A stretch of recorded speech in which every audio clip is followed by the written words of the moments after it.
जय हिंद किसान साथियों, नमस्कार। मैं आपका स्वागत करता हूं। किसान भाइयों, आज की वीडियो में आपको बतलाने वाला हूं सितंबर के महीने में यानी कि अगेती पालक की फसल आप किस तरीके से लगा सकते हैं और किस तरीके से लगाना चाहिए। और साथ ही में किसान साथियों, मैं आपको इस वीडियो के माध्यम से पालक की बुवाई से लेकर के सीड हमें कौन सा बोना चाहिए और किस तरीके से बुवाई करनी चाहिए, कौन कौन से हमें रासायनिक खादों की ज़रूरत पड़ती है और प्रति एकड़ में कितना खर्च आ जाता है और साथ ही में कितना उत्पादन निकलता है और हमें प्रति एकड़ की दर से हमें प्रॉफिट कितना हो जाता है। तो किसान साथियों, आज मैं इस वीडियो के माध्यम से आपको बतलाने वाला हूँ ए टू जेड संपूर्ण जानकारी पालक की खेती की। साथ ही में किसान साथियों, अगर हमारे चैनल पर पहली बार आएँ तो चैनल को सब्सक्राइब कर लें और घंटी वाले बटन को ज़रूर दबा दें, जिससे कि आपको वीडियो के नोटिफिकेशन सबसे पहले आपको मिल जाएगा, जिससे आप वीडियो हमारी पहले देख सकते हैं।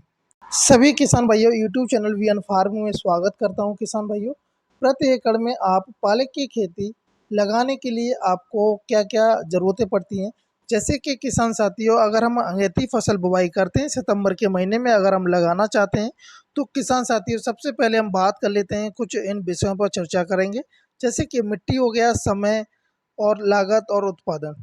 तो किसान भाइयों, समय की बात करें तो अगर हम सितंबर महीने में पालक की फसल लगा रहे हैं तो हमें अच्छा उत्पादन मिलेगा और मंडी में भाव भी अच्छा मिल जाएगा। साथ ही में मिट्टी की बात करें, पालक की फसल को आप सभी प्रकार की मिट्टी में लगा सकते हैं। और साथ ही में किसान साथियों, पीएच मान यानी जो हमारी मिट्टी की जो एल्कलाइन है, 6 पॉइंट से लेकर के 7 तक अच्छा खासा माना जाता है। और किसान भाइयों, बुवाई करते समय हमें यूरिया और डीएपी की आवश्यकता पड़ती है, जो कि बुवाई के समय हम इस्तेमाल कर सकते हैं। दो रासायनिक खाद, अगर हमारा एल्कलाइन अगर सॉइल में ज़्यादा है तो जिप्सम का आप प्रयोग कर सकते हैं, काफ़ी सस्ता मिल जाएगा आपको। साथ ही में किसान साथियों, बात करेंगे प्रति एकड़ में जो सीड की आवश्यकता पड़ती है। अगर हम जैसे कि हाथ छिड़काव करने पर जो कम से कम 12 से 15 किलोग्राम हमें आवश्यकता पड़ती है, जो कि 2500 से 3000 रुपये में हमें मिल जाता है आसानी से। जब भी हम पालक की बुवाई करते हैं किसान साथियों, सबसे पहले बीज को अच्छे से पानी में भिगोएंगे 2 से 3 घंटे तक। उसके बाद में उसे थोड़ी सी धूल लेनी है, धूल में मिक्स कर लेनी है उसमें। उसके बाद में हाथ से छिड़काव से विधि से द्वारा बुवाई कर सकते हैं।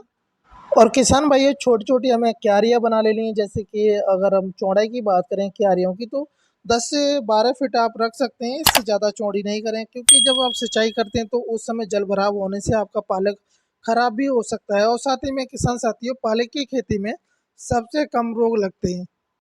लेकिन किसान भाइयों, अगर आपको जैसे हरी इल्ली जैसे रोग अगर आपकी फसल में देखने को मिलते हैं तो उस समय आप नीम ऑयल का स्प्रे कर सकते हैं। साथ ही में किसान साथियों, अब बात कर लेते हैं कुछ टॉप वैरायटियों के बारे में, जो कि कितने बार आप कटाई कर सकते हैं और कितना उत्पादन निकल आता है, कितने दिनों के बाद आप हार्वेस्टिंग कर सकते हैं।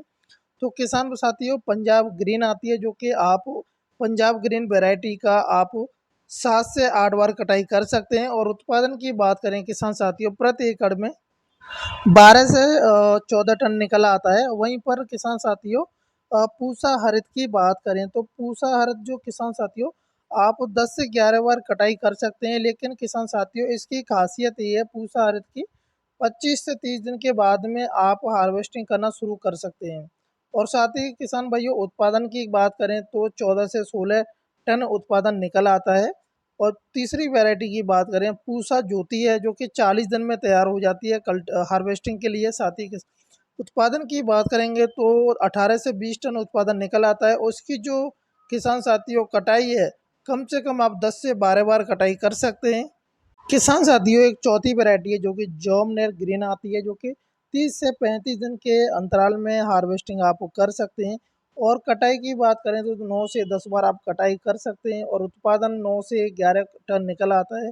साथ ही में किसान भाइयों, मैं आपको एक विशेष जानकारी और दूंगा, पालक की फसल में अगर आपको खरपतवार देखने को मिल रहा है तो उसमें किसान भाइयों, आप कोई सी भी रासायनिक दवा का स्प्रे नहीं करें।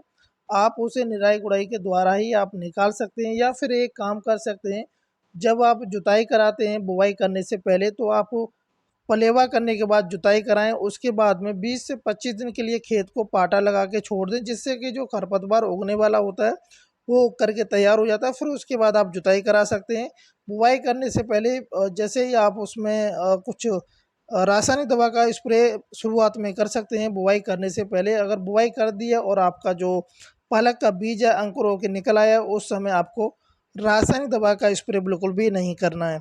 तो किसान साथियों, मैं आशा करता हूँ वीडियो अच्छी लगी तो वीडियो को लाइक कर दें और शेयर कर दें, और अगर चैनल पर पहली बार आएँ तो चैनल को ज़रूर सब्सक्राइब करें और घंटी वाले बटन को ज़रूर दबा दें। और किसान साथियों, अगर आपका कोई सा भी खेती किसान से जुड़ा आपका कोई सा भी सवाल है, हमें कमेंट करके पूछ सकते हैं।